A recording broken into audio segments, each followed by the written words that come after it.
Hey. Welcome to another episode of Security GRC Decoded.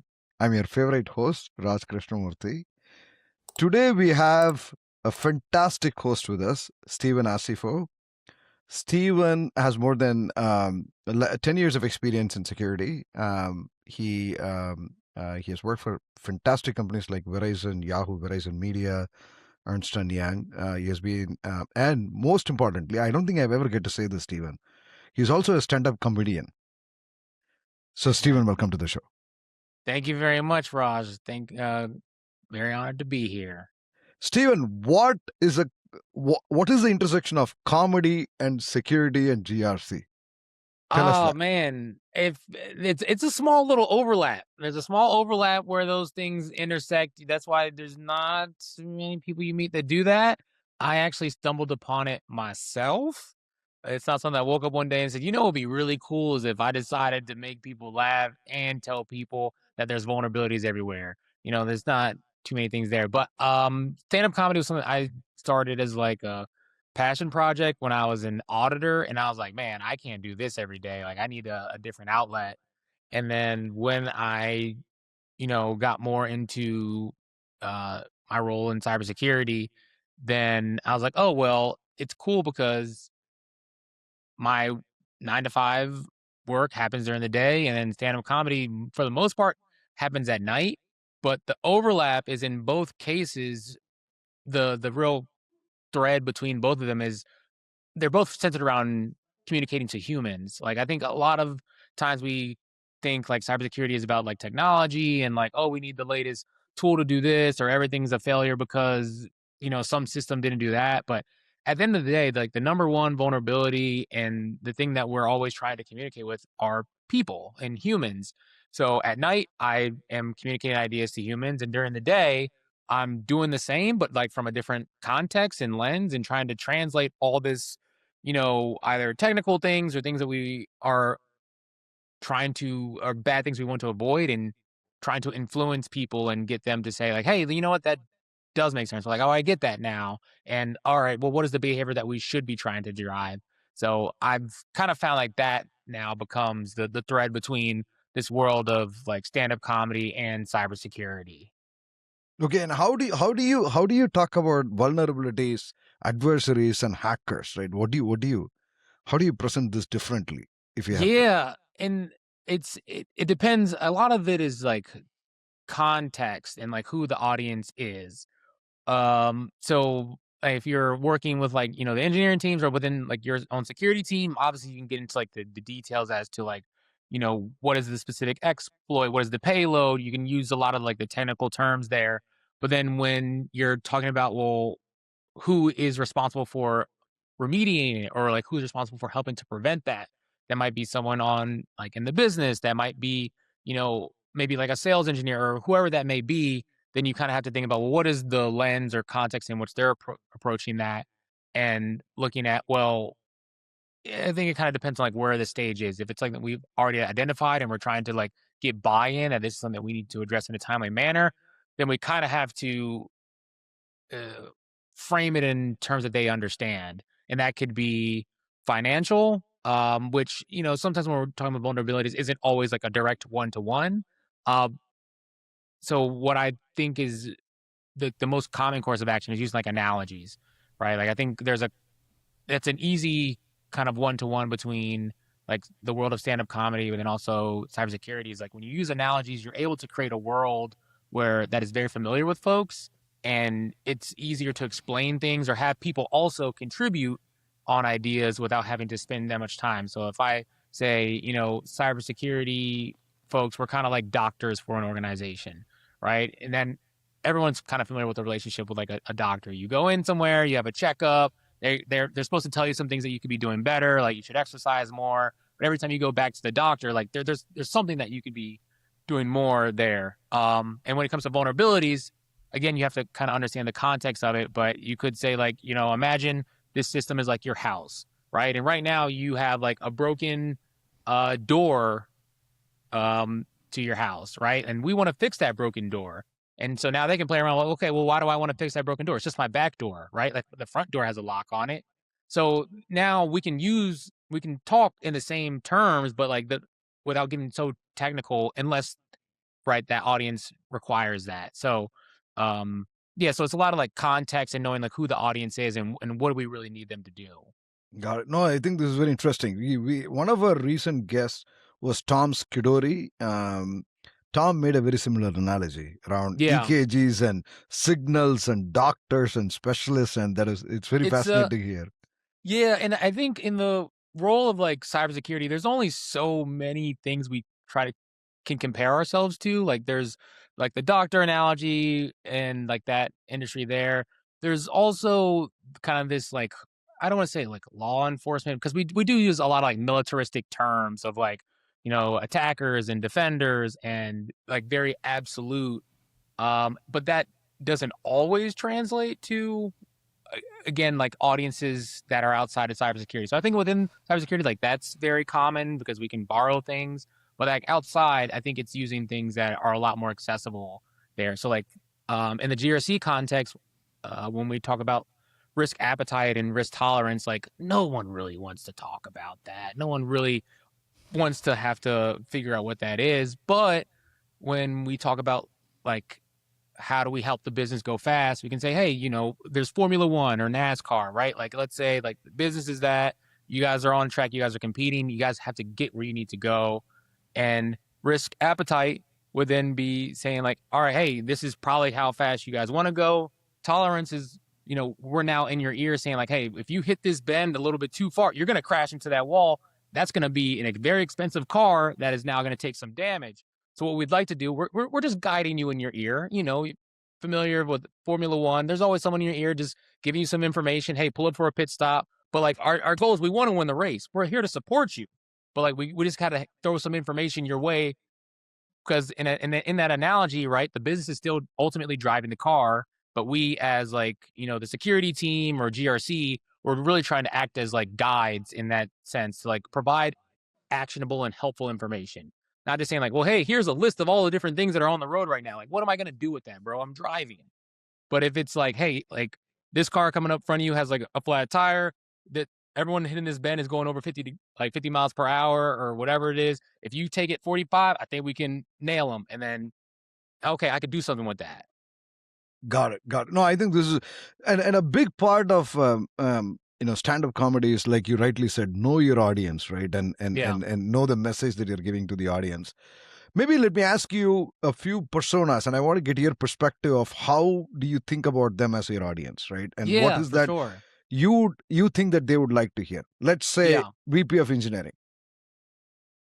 Yeah. So VP of engineering, okay, so VP of engineering, the way I kind of think about them, and it depends just a tad bit, right? So if you have a VP of engineering, like for a consumer facing product or something that like has external facing customers, they have like a product manager or, some maybe business VP that they're trying to support there. So they need to get things done ultimately. I'm quite sure they would like their product to be up to snuff, but there's also like, I need to make this dollars. I need to get things out. I need to be able to move at a certain pace here. Like if you're costing me money, you're costing this business some things there. So when we talk about things that we would like to be able to get them to do, it also needs to be in the context of like, well, what is going to allow this product to be like successful or move forward as well. So if we're talking about identity type of solutions there, or if we're talking about maybe vulnerabilities that are taking their team's time away from actually working on features that are go to market, right? Like, hey, if we in are working on like better preventative or patching mechanisms, your team would spend XYZ amount of hours less on just trying to keep up with these vulnerabilities that we're patching. You guys could be working on these features that you guys have in the backlog. So that's like one, I guess, subset of that persona. The other subset of that persona is then maybe more internal, like VP of engineering, like within like a central tech organization or within a CTO there. Obviously, you're focused on the organization. You're trying to empower and be like that horizontal bridge there. So you're kind of aligned with like security, but at the same time, you have internal customers that are demanding on you. So it's not necessarily like there's one VP, like one business unit VP. You have multiple business unit VPs sometimes that are like, hey, I need this support there. So that can be either more challenging or more like, hey, what can we do to really support one another and Got it. doing that? Got it. So essentially, how do we help you ship your products faster? At least how do we not slow you down from shipping your products faster? Yeah, and I guess to go like one more piece is like, who are they trying to serve? Like by me making their life easier, who are they able to better serve? And just understanding like what that dynamic is, I think puts us in a position to then really think about like why should they care? What's going to help move the needle for them? Because I think everyone, well, not everyone, but like to some context, like we approach situations like, well, cybersecurity is the most important thing ever. And like, if people don't care about it, then they just don't care about anything in the world, which isn't true. It's just like everybody's in the middle of their own war. Everyone has, I don't have a better analogy to say this, but everyone has like a master that they serve in some context, whether it's a customer or their VP, whoever it is. And until you understand that dynamic, you really can't help somebody because then you're really just seeing it from your own perspective. Beautifully said. How about a CISO? Yeah. So a CISO then, and I guess at the CISO persona, and I hope I'm doing this right because that means my boss is usually happy. But when you think about the CISO, I mean, like they are, thinking about like the strategy, they're thinking about budget, and really when things make it to that level, it's because either it needs to be like a need to know or there's a decision, but like a lot of things need to be vetted before it gets to them. Like if I'm pulling in the CISO for every single, and this again depends on like the size of the organization, and the context of it, whether you work for um, uh, a consumer facing or like a SaaS product there, like or a security product. But I think in general, right, like as a CISO, you're covering like the entire organization. You're working with other C-suite executives because you need to know, well, who do I need to either bump shoulders with to say, hey, look, we need to make a decision here, or where do I need to start asking for resources? So it really needs to be something that's been vetted, or they're just choosing between option A or B, or they can ask the right questions to get to that final decision. But they really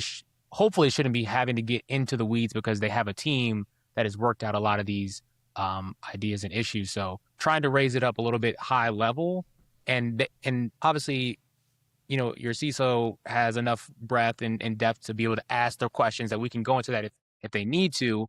But at a higher level, we're trying to then say what thematically where should we be going? What are some of the key things that we're calling out? And if they need to ask more questions, we have that for you. But we don't want to take more time than we need. Here's the decision point that we need from you as our CISO. Got it. Got it. I can go on, but I think that you make a fantastic point, Steven. And as we were talking about the VP of engineering, right? And Jason Chan from Netflix used to say this many years, and he used to use this word: guardrails, not gates. Yeah. Guardrails, not gates, right? Yeah. And so, how, in your experience, how does the GRC team become this guardrail and not a gate? Yeah, and so the guardrail gate, shout out to Jason Chan and what he's offered the industry in that take there. I think it's something that a lot of organizations definitely aspire to and want to build because it's one of the easier ways to kind of position yourself as a partner when not everything is like, oh, we have to go to security for this and we are the department of no, because everything has to go through you. But if you can put some of that context and information out there to begin with in like structured ways, that allows some opportunity. So from a GRC perspective, obviously you have like policies and standards, which are kind of more of like your written tablets that are probably somewhere in like a intranet or something like that. But how often are people reading that? So that it's helpful as a reference, but it's not helpful in like every day I need to make a decision.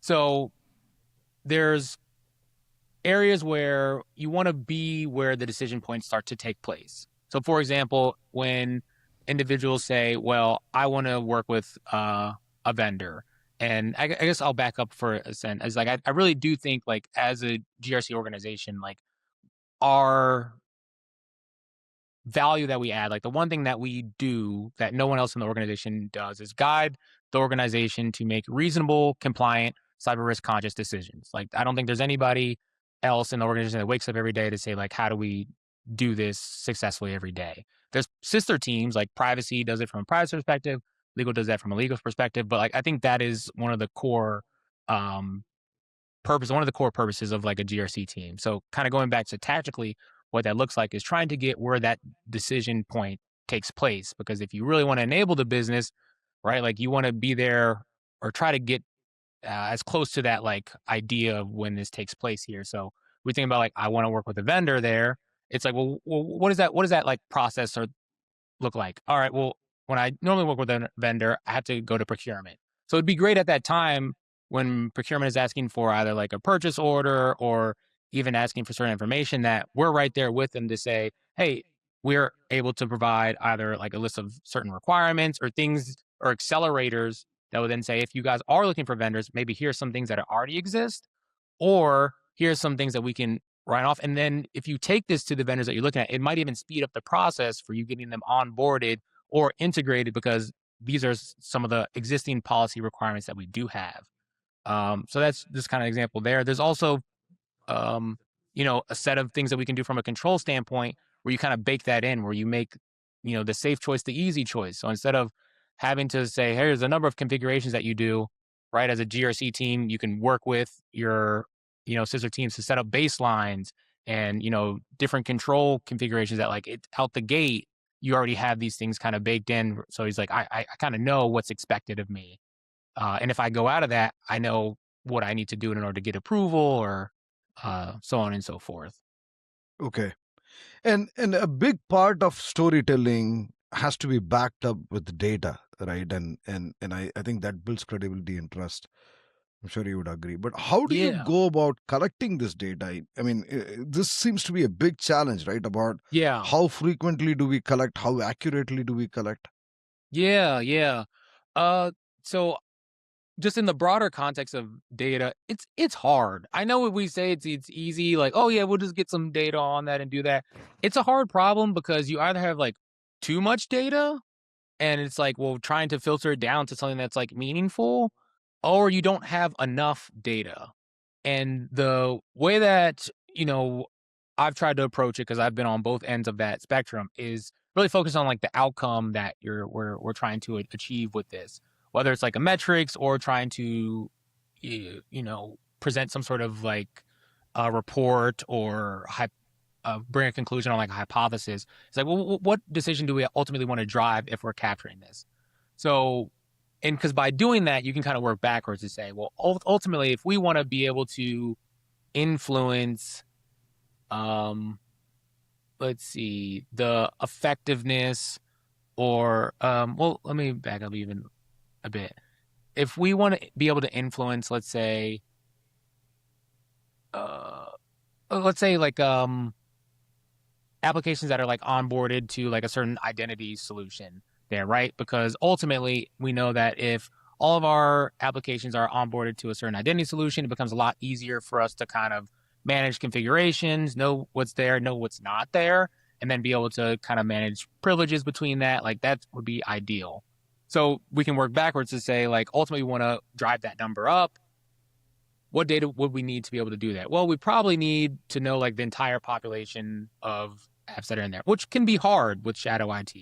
But then we'd also like to know within that, well, how many applications support this like single sign-on or whatever solution that we're looking for. That would be great to know there because you can drive that as an adoption piece to say, okay, let's go out and work with vendors or work with people that maintain this relationship to kind of have them drive that up. And that makes it then easier to say, okay, well, what information will we need to be able to define that? But it's hard when you just say, well, I have a bunch of data. Let's just try to like make something out of it because you're either then driving the wrong conversation possibly. Because again, people's attention is only so much. So if you show me, 5 metrics, I would hope these are the metrics that matter to me. Otherwise, like, why are they here? If you show someone too many metrics and it's like, okay, well, I don't know which one is the most important one to do. And if you tell me all of them, well, that's still going to get confusing quickly. So I hope they're like consistent. So yeah, the data situation, either too much, too little, but I think the right answer is like focus on like what is the outcome that you want to drive at the end, and then working backwards to say, all right, do we have that data? And if not, what is that? What needs to get compiled in order to drive that action. Got it. And you work for a very tech-forward company, Steven, and whenever you come to the realization, and you, like you said, you backward track, right? And this is the story that I want to say. Here are the metrics that support that story, right? And here's how I'm going to collect the data for the metrics. Who does? I mean, there is some amount of engineering and automation work that needs to happen, right? Yeah. Where do you see that work happening? Is that within the GRC team or is it outside the GRC teams? It's definitely a combination of both, but it's also one of the hurdles in this idea of one metrics and then just using data effectively.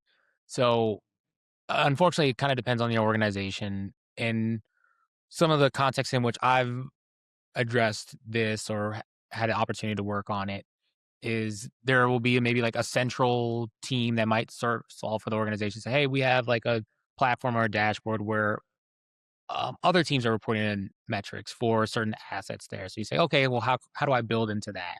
Now they may solve it for you know, their use cases there, but then we still need a way to get, security metrics onto that. So one of the things that we worked on within our own GRC team is like really creating like a pipeline from like where our work takes place to, where this, like a better term, like this grand central Union Station is. Like if you think about like trains, it's like, hey, we know our like region is over here. We're just going to create like a railway that kind of takes it to this situation here.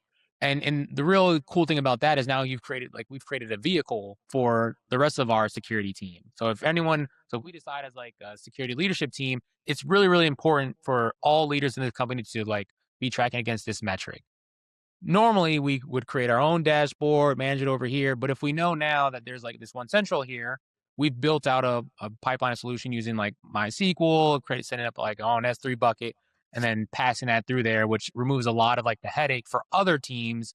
Let's say it's incident response or, cloud security, whatever it is, to now also benefit from that relationship there. Um, but there's also now like more tools that like you don't necessarily have to go that route, whether you use like, a Tableau or like a Looker piece. And I think that kind of depends on like the culture of that the organization that you work in. So like there's been situations where our leadership says, hey, I want to be able to use a dashboard when I have one-on-ones with like other leaders in the company. So maybe it's like a Looker dashboard, or maybe it's Tableau, something that they can just spin up and everyone has access to there.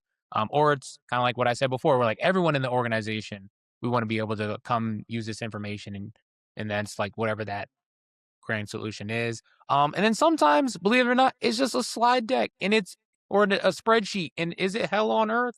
Yeah, it is. It's hard to maintain, but if it gets the job done and people are happy with it and it's driving like an action, a decision, sometimes that's what it is too. But what I've found is like it definitely is helpful to have the GRC team help own that and help build that connection there. Okay.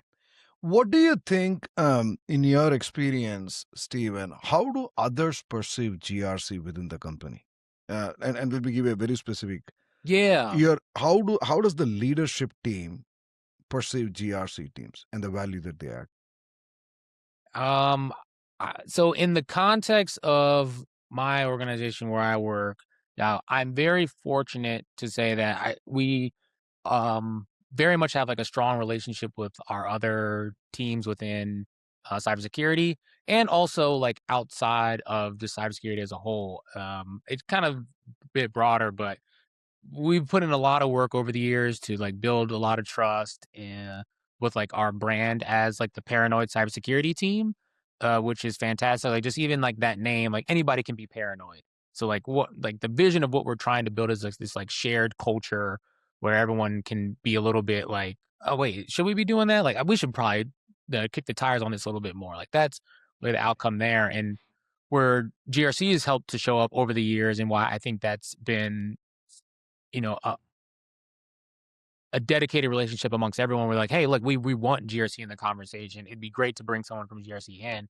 Is again, like we really wake up every day thinking about like, well, how do we guide the organization or help guide this team to make a reasonable, compliant, cyber risk conscious decision? And sometimes that means doing the work that no one else wants to do, which could be, helping to document, maybe helping to like negotiate things like across like engineering and business terms there, because not every team has the opportunity to kind of be a little bit creative on like if you're doing a product security review to say like, okay, well, yeah, you guys don't really have to meet that requirement, and that thought their model doesn't really matter that much. Like, no, the part of that, threat model or review means like I need to look at what are the critical things, and I have to let you know about it. But GRC, we can kind of come in and then help model like, okay, what are some of the compensating controls in there? How do we kind of roadmap that? What what are we really trying to protect, and what would it look like to influence that to like a manageable state? And we can help bring that up in like, a few months once we have a plan on that there. And nobody, I don't want to say nobody, but that's not everybody's favorite thing to do. But GRC, like that's a role that we play when it comes time to like helping enable like sales and like in the compliance front. Like we are working with external vendors to like answer security questions for them, making sure that when it comes to like PCI or SOC 2, like, and that's not something that everyone wants to do, but we are very well versed to kind of wear a couple different hats. And what I tell people is like we're kind of like the Draymond Green of cybersecurity. And if you know Draymond Green, like on the Warriors, is he's a core piece of the team. Everyone knows Steph Curry. Steph Curry shoots threes from like the parking lot. He puts up 40 points a game, runs around. He's like one of the best players to ever touch it. And, they got Jimmy Butler, another all-star there. But then Draymond Green, he's a core part of the team. He does defense. He does all the hard work that no one else wants to do. He's got to guard the people like Wembanyama. He's got to guard LeBron James. Who wants to do that? You don't see like, Steph Curry wanting to do that every night. He's got to go down and shoot threes. But Draymond kind of plays that central role to just make sure the ball gets to where it needs to go. And sometimes do we get a little physical with people just to make sure we get the ultimate decision? Yeah, we can do that, But yeah, that's kind of how I frame what we do as a GRC organization. And I'm very fortunate that, our team and like our organization has done that. But that's really because we built trust with like the services that we've offered and like the value and being very clear on that value that we're providing to our teams. Okay. No, that's a fantastic analogy. How do you see risk, compliance, and governance? Oh man, it's the classic three-headed lack of a better word, monster there. And I guess when we say like how do I see it, is just like in today's world or just like how they relate to one another? Like it's what do you How do you see them relating to one another? How do you see them reinforcing one another? And how do you see them adding value? Yeah. I mean it's probably like I'm trying to see if there's like a unique way for me to answer it aside from like what you can just get in like a textbook. But I think the most prevalent, it really should probably be like RCG, or something like that. Cause I think the risk piece is something that's always comes first for a lot of organizations. Like you don't necessarily have to have a robust team or a robust approach to address risk. Like you can in your everyday life think about risk when you get in your car, or when you think about like, different things that come in your life. Risk can be shared across like the organization or different businesses there. So I think that really is kind of the forefront. It's something that we're always trying to manage or keep in scope. And then compliance is something that like you have to do that, especially in the industry that you work in, because if you don't, then you're wrong, right? Like you're not meeting what needs to be, especially if you work in like say healthcare or financial industry there. And governance, that is a fun word that can be very loaded for some folks, or it can mean a lot of things. And I think that also has a bit of a cultural context to it, because when we say governance, what we're really trying to say is like we're getting like the right people in the room to make the best decision. That's really what it is. But governance in like a banking standpoint, people are like, yeah, I love governance. We're heavily regulated. We want all that. But then in like a tech, landscape, sometimes what people hear is red tape, right? Like now I have to go in front of like this group and then get that all approved. Like I'm trying to move fast. Like they just released this new version. I have to put my new version out tomorrow. Like what are we doing about that? So there's different ways I think you can frame that. I don't think it has to be like that word by itself, but like the way I think about it is like, how do you get the right people in the room to make the best decision, whether on a periodic basis or just like as needed? But it needs to kind of be in a sense where people feel like, oh, this is something where I feel like I'm getting value that I wouldn't have gotten anywhere else. Like it's quicker for me to get where I'm going by like meeting with you guys than for me to kind of go alone and try to figure it all out. So that's kind of like how I see them all relating. I think, risk is the one that's most prevalent everywhere. You never get rid of that. Compliance is something that you have to address, you have to do. And then that governance piece is a lot more cultural. So when I think about like where our own GRC team organization is going and like really what the vision is that we're trying to build, like we're not trying to build like a cool risk register. Like honestly, nobody in the like cares about that. Like I've never once heard my CISO, CEO, or head of product once be like, what really made me happy today? I had a risk register when I woke up. Like nobody talks about those stories, but like the stories that people talk about, when I listen to like my VP or when we get excited hearing from like other leaders is when they talk about like, well, hey, we identified like thanks to XYZ being detected, we were able to catch, this incident or issue before it went live, right? Or like, oh, you know what, we saw some malicious activity here and we were able to report to such and such, and that helped us save so much money. Or, we were so worried about fraud, and with this new mechanism we implemented, we actually saved XYZ amount of money. And that's really that like shared responsibility or like that shared culture of just being like a little bit more paranoid and like, well, how do we kick the tires on this a bit more? Or how do we kind of get ahead of this? I think when we hear more stories about that across the organization, everyone's like, "Oh my god, like this, we want more stories like that." But nobody really cares about like, "Oh, well, we got all these policies, so everybody's got controls now." Like nobody wants. That's not why we exist, and that's not the stories that we go on and tell when we talk about wins.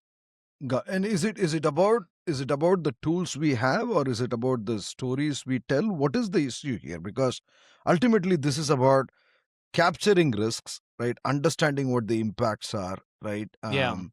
And I think that's one part of it, that is just raw data.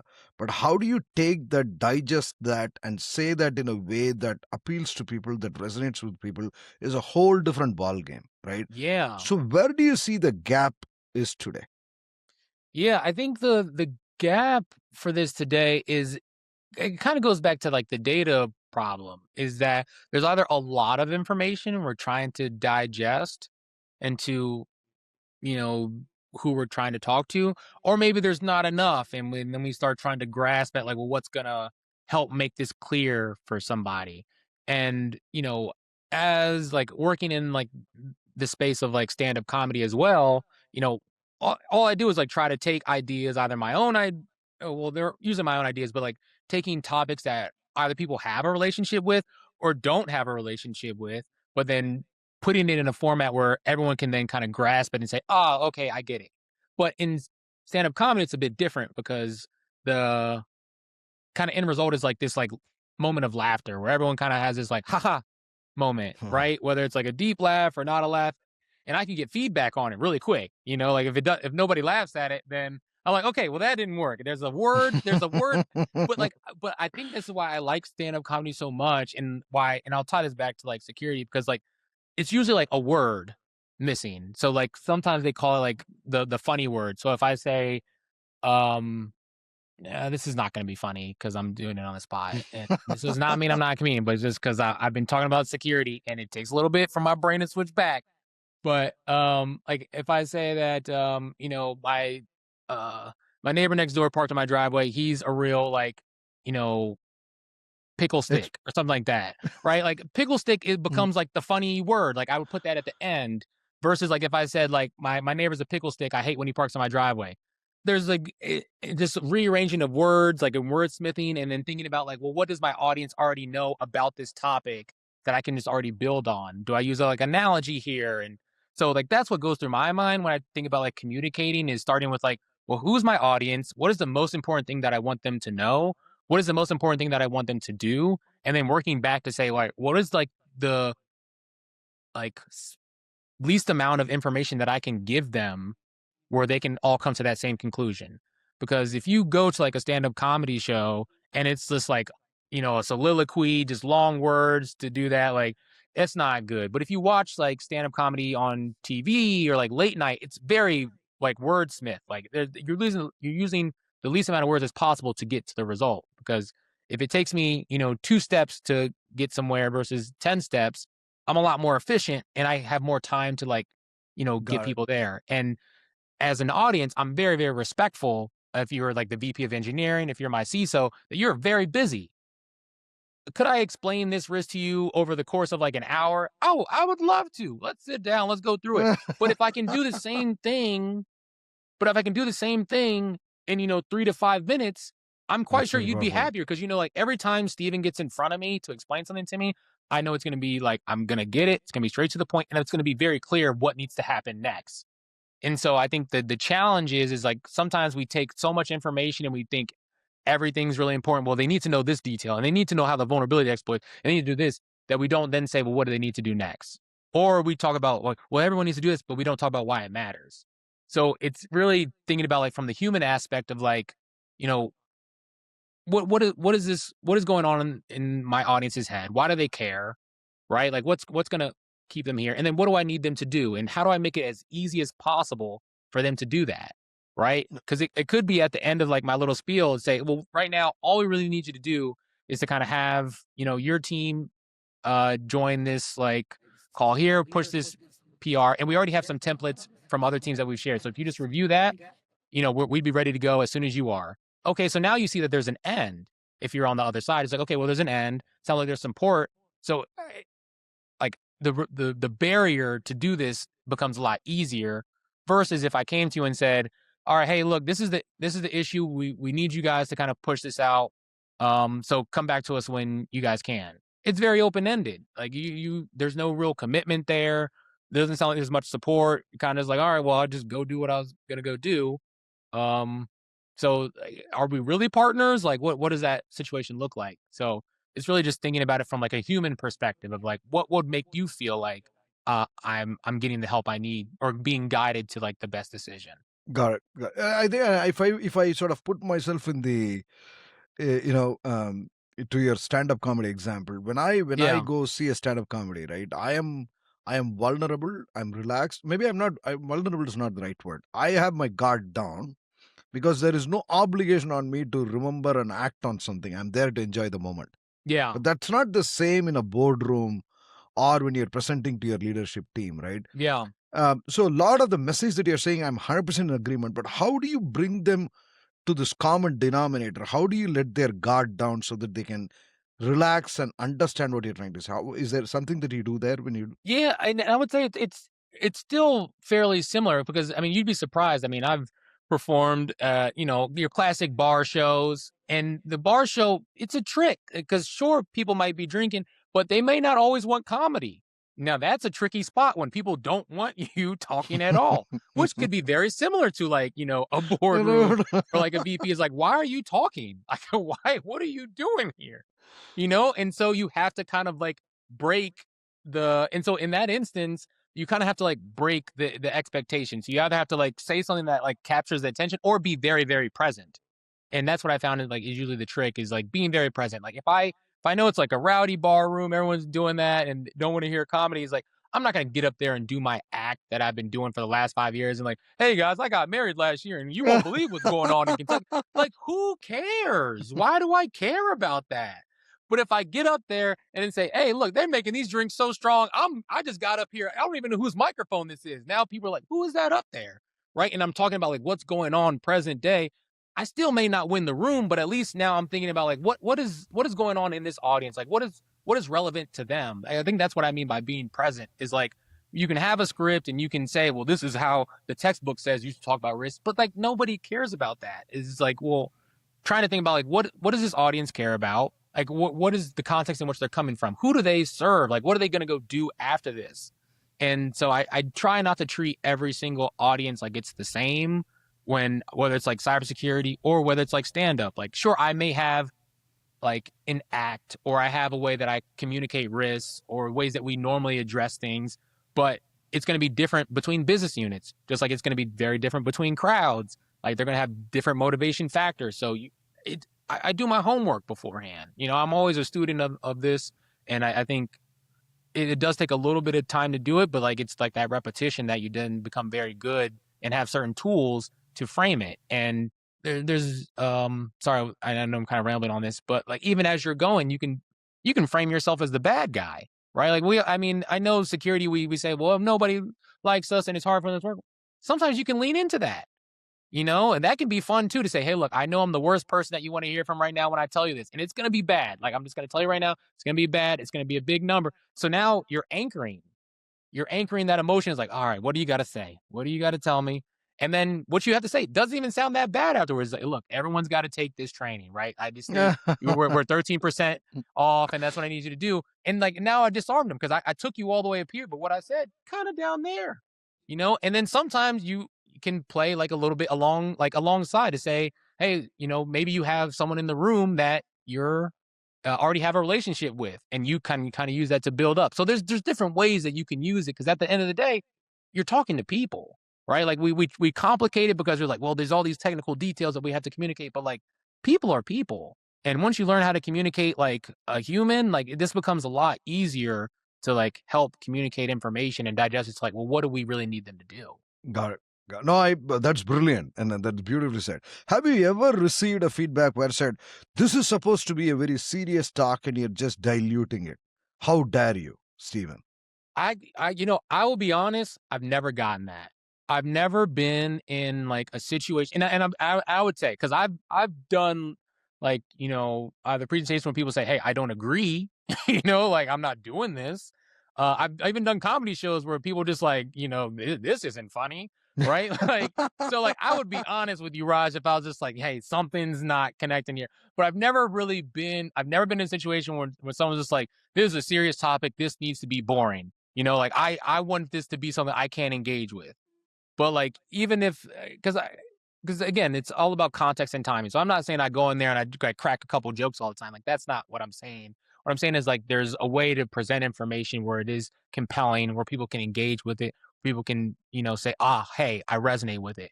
And it's different in cybersecurity because you're not looking for laughter. You're looking for like maybe like that's right. Or maybe like, you know what? That is the pain I'm feeling. Like that's a very different emotion to be able to pull out. But no, I've never once been in a situation where I said, you know what, this was supposed to be boring and you made it, interesting. I've never been in that situation. But, I think on a different world, for example, in product management or product engineering, right? There used to be two schools of thought. There, I think, continues to be. One is sort of loading all of this in a PowerPoint presentation, and this is sort of very ugly set of presentations that you can ever see. And then there is the other school of thought, which is typically the Amazon school of thought, where you almost write it like a newsletter, allow people to read and Yeah. ask you questions, right? Yeah. So the question is, when you're presenting this, there is some prop, something happening, and Yeah. that's not there in a stand-up comedy. You just have a mic and you're just telling your story. Right. Yeah. How do you do this when you present security stuff? What props do you use? Yeah. Man, this is definitely like a skill. I know people say like if you are I don't know what people say, but I'm gonna say it because sometimes people say if you like they live in slide decks. At one point, I made so many slide decks. I was like I dreamed in slides, and people say, oh, that's bad. You're not doing real security work. But no, like I was really thinking about like, well, how do you use this space effectively? Because I mean, again, just thinking of like from a human context, if I put like a wall of text on a slide that looks like, an Apple iTunes agreement, terms and agreement there, your eyes are going to glaze over. And then people get up there and read it word for word. You're like, well, why do I have you here? I could have just read this on my own if you're just going to send me a novel, And then the way that I think about it is, again, going back to like, how do I make it as easy as possible for people to do what I want them to do? So even if there's like 20 like pages on the text, is like, why? Like thinking about like, what is the most important thing I need to communicate on this slide? If your eye doesn't immediately look at it without me talking and doesn't say the same thing that I'm saying, then I need to remove it. Right. Like I need it to be visually like consistent with what I'm saying. So if you look at it, because I mean, you've been in presentations before, like the slide deck goes up, even though you're listening to someone talking, you're already glazing over, going ahead of them, because audiences are smart. That's the same thing in stand-up comedy. Like if I say, hickory dickory dock, the mouse ran up Clock. yeah, the clock, right? You can finish it yourself. You didn't need me to say it because audiences are smart. And that's why, comedy becomes fun because you can break what people are expecting. But when it comes to like, the boardroom or like putting together a presentation, if what I'm saying isn't consistent with what you're seeing on the slide, or your head is going up and now you're wondering, well, why is that number there? And that number doesn't agree with what you're saying, then you become confused. You're not even thinking about the message that I'm saying anymore. We're on a whole nother topic. So I try to say, let's keep the least amount as possible, or if it doesn't support the key idea, remove it. Like there doesn't need to be like, 10 100%. different But ideas. I think I think one of the challenges, I think as an engineer, I've been caught up with this all the time in my life, is that I don't want to come out as somebody who has not done the work. I want to show Yeah. all the work that I've done, and I Yeah. want people to see it, right? And Yeah. at the cost of completely missing the point of what I'm trying to Yeah. communicate.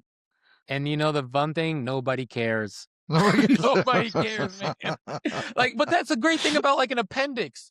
Put your heart and soul in that appendix, man. Like, like, but if it's really like, and it is hard. Like a lot of stand-up comedy is just editing. Like you have like, people will go through 10 different drafts, 20 different drafts of like a joke, just like I would go through like, 10 different drafts of like, a memo or like, a slide deck, because like I'm constantly just asking myself like, all right, is that important for my audience to know? Because again, your time is valuable. If it's not, then I need to cut it because I could use your attention to focus on this idea here. So then all that other deals, because you're a smart guy, if you ask the question, we can go to the appendix. I would love to talk to you about risk for an hour. But if I only have, 5 to 15 minutes, which really that's usually how long you have at an executive level, I need to be right on the money. Everything I'm saying ties back to this key idea. So I'm using visual things here. If I put a number here, it has to be very, very clear what that number means. Context is like, yeah. So I'm very, very serious about like what I put on there has to be consistent and has to make it as easy as possible that when you look at it, whether I'm talking or not, you get to the same idea. Got it. And if you were to dream of a GRC solution, right? Um, Yeah. what would the GRC solution look like? Oh man, if I had to dream of a GRC solution, I'd have to think about like what problems I would want to solve. And the problems that I would want to solve are hmm, I mean, one problem that I'd like to solve is like being able to make sense of, and when I say I'll get to like what it means to make sense of like the disparate information that we have across like the security team, but like kind of putting that up against the context that we have for like these different products, because I think that's where a lot of things kind of come to play. Is like if I'm thinking about like the most important thing that I do is like guide the organization to make reasonable, compliant, cyber risk conscious decisions, right? Is I need to be able to know like, well, what decisions are being made, like what is the context in which they're operating in. So as we're doing reviews, like different security teams, or as we're, helping them make conscious, like it'd be great if that information kind of all coalesced somewhere. Uh, there's the risk register that kind of just says, hey, here's the risk and does that, but making that something that's actionable is tough, because then how much information do you pull out of that you then bring in front of a business owner? So I'd say that'd be one problem that I'd like to solve, is like getting kind of like the right information in one place to make, an actionable decision, not just like for my team, but then for other teams, generally on the security side. For the business, what would be great to make easier is where they don't necessarily have to know all the different like policy controls or ways that we support them. So like for example, when it comes to compliance, or when it comes to like sales enablement, when it comes to working with third party risk management, like it's great that we can get involved, but like if there is a way when they're starting that onboarding process, like some of these questions come up as they're going through it on their own, or they're being guided through that before we even get there, so they're starting to think through that, like that would be fantastic as well. So trying to like integrate some of like the business, some of like the work that we're doing into the business process. So that way we're not coming in as like an afterthought. It's like some of the things that are just Makes sense. a part Makes of sense. the piece that are making there. And then I think those are the two things that come to my mind during this piece here. Okay. Yeah, I two think things. if I a few years ago, if I'd asked about storytelling, we would have talked about developing a Tableau report, developing a Looker report, developing some of that Yeah. stuff, right? But I think Mosi Platt said this best, and he said that we are in an interesting world, especially in security and GRC, because if you find the right data, what the large language models and generative AI allows you to do is to allow the person to write their own stories, Mm. right? And I ask Yeah. you this question because you're big on storytelling, right? I Yeah, think for is sure. the entire consumption model or the consumption layer of GRC changing with what we can possibly do with the likes of ChatGPT? I think so, because I know this is something that like my team has been experiencing with is pulling disparate. So kind of what I was saying before, like pulling different sets of information for trying to kind of synthesize it against certain criteria or normalized rubric that we would evaluate things against. But at the end of the day, even though there's AI and all this, like there's still that human element that we have to get to at the end of the day. I think AI makes it challenging, that like storytelling piece, because in the future, it could be next year, it could be 5 years from now, everyone's going to have an agent that is like making some sort of decisions on their behalf. So now, yeah, you want to influence the decisions of that individual, but maybe you have to go through and figure out what their agent is doing, or their agent talks to your agent. But there's probably there's got to be somebody somewhere that's pointing that agent to do these tasks. And so stories is like storytelling is like such an art and like a human element, because storytelling goes all the way back to cavemen, right? Like if a caveman tells a story about, hey, look, Bob was here, yesterday, but a dinosaur ate him. That caveman's going to tell that story day after day after day. He's going to say, don't go by the, he said, there's something about that lake. There's something about the lake that Bob went, he never came back. You're going to tell that story. And so I mean and now there's different stories that you tell, like that's a story of like risk and fear, like, so the question becomes like, what do you do with that? But then there's also stories of like achievement and wins, where it's like, hey, by way of working with us or by enabling people to think and work a separate way, here's a new behavior that we've now taken. But storytelling, I think, is like one of the most human things that we all do, Got it. and that's something that like we kind of share, like you sit around a and and table. and you're Yeah. a practical expert on this, and if this comes out any differently, I apologize, Stephen. But in the story that you said, right, there was Bob yesterday and a dinosaur. Exactly. I That laughed, and is it because I laughed because it was so silly? And the reason I'm asking you that question is that, Yeah. but I remember this, right? I mean, I will Yeah. remember this. And if even for many episodes to come, I'm going to say, I had a conversation with Steven and he talked about Bob being eaten by the dinosaur, by a right? dinosaur. But And it's gonna sound crazy out yeah, but to how do you somebody do else. that? How do you do that on your security reports? Yeah. Well, okay, so here's and I know I have to tie everything kind of back to this, but that's my thing. um so the fun thing about stand-up comedy, which I believe carries a lot into cybersecurity, is that you're able to tell the truth without getting beat up.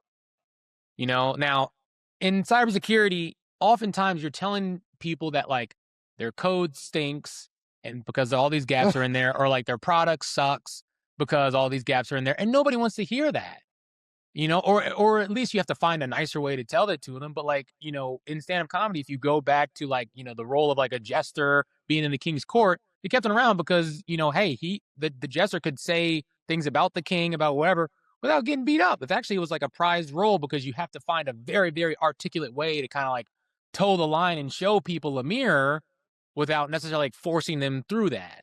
Um, and so the way to be able to do that in cybersecurity is, and I guess maybe I have to kind of think about how I do that there, is there's a creativity to kind of shaping.